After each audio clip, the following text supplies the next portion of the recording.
সূরা লাহাবের রেফারেন্সে লেখা post share করে আওয়ামী লীগ ও অন্যদের কি বার্তা দিলেন হাসনাত আব্দুল্লাহ?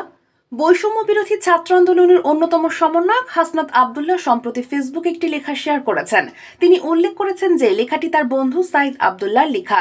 ওই লেখায় পবিত্র কোরআনের সূরা লাহাবের প্রসঙ্গ তুলে ধরে আওয়ামী লীগের গণঅভ্যুত্থানে পতনের ব্যাপারে বার্তা দেওয়া হয়েছে। পাশাপাশি অপরাধীদের বিষয়ে যারা নরম সুরে কথা বলেন তাদের প্রসঙ্গও সেখানে উঠে এসেছে। লেখাটি হুবহু তুলে ধরা হলো। পবিত্র কোরআনের সূরা লাহাব আমি যতবার পড়েছি ততবারও যে ব্যাপারটা আমার মাথায় আসে, আবু লাহাবের প্রতি স্বয়ং আল্লাহ কেন এমন কঠোর অবস্থানে চলে গেলেন যে তার শাস্তির ব্যাপারে কোরআনে একেবারে ওইভাবে সুস্পষ্টভাবে ঘোষণা দিয়ে বলে দিলেন, ধ্বংস হোক আবু লাহাবের 2 হাত এবং সে নিজেও। শুধু আবু লাহাবই না, তার ইন্ধনদাতা স্ত্রীর প্রতিও কঠোর শাস্তির বর্ণনা কেন এভাবে ঘোষণা করে দিলেন? আল্লাহ একদিকে যেমন মহাপরাক্রমশালী কঠোর বিচারক, অন্যদিকে উনি তো পরম ক্ষমাশীল। বহু ক্ষেত্রে অসম্ভব রকমের ক্ষমাশীলতা উনি দেখানোর ব্যাপারে বলেছেন। ইনফ্যাক্ট উনি ক্ষমাশীল না হলে একটা সিঙ্গেল প্রাণীও কোনোদিন কোনো রহমতের আশ্রয় পেত না বা পাবেও না। কিন্তু সেই স্রষ্টাই কেন তাহলে আবু লাহাবের প্রতি সরাসরি এভাবে এত কঠোর ঘোষণা দিলেন?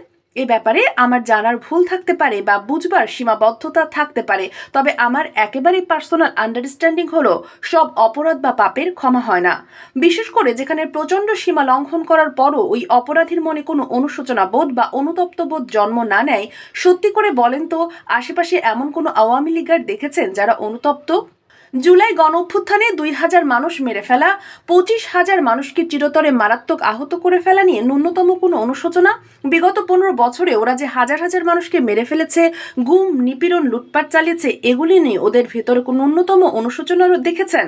বরং ওরা প্রতিশোধ নিতে চায় সুযোগ পেলেই তাদের অরিজিনাল রূপটা বের করে ফেলতে চায়। এরা হলো এই লেভেলের অমানুষ।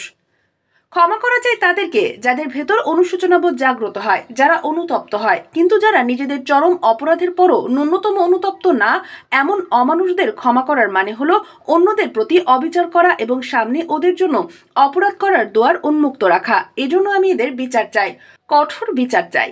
স্বৈরাচারী হাসিনাও তার সঙ্গী সাথী এবং তাদের সকল ইন্ধনদাতাদের দেখলে তাই আমার মনে হয় সূরা লাহাবের কথা।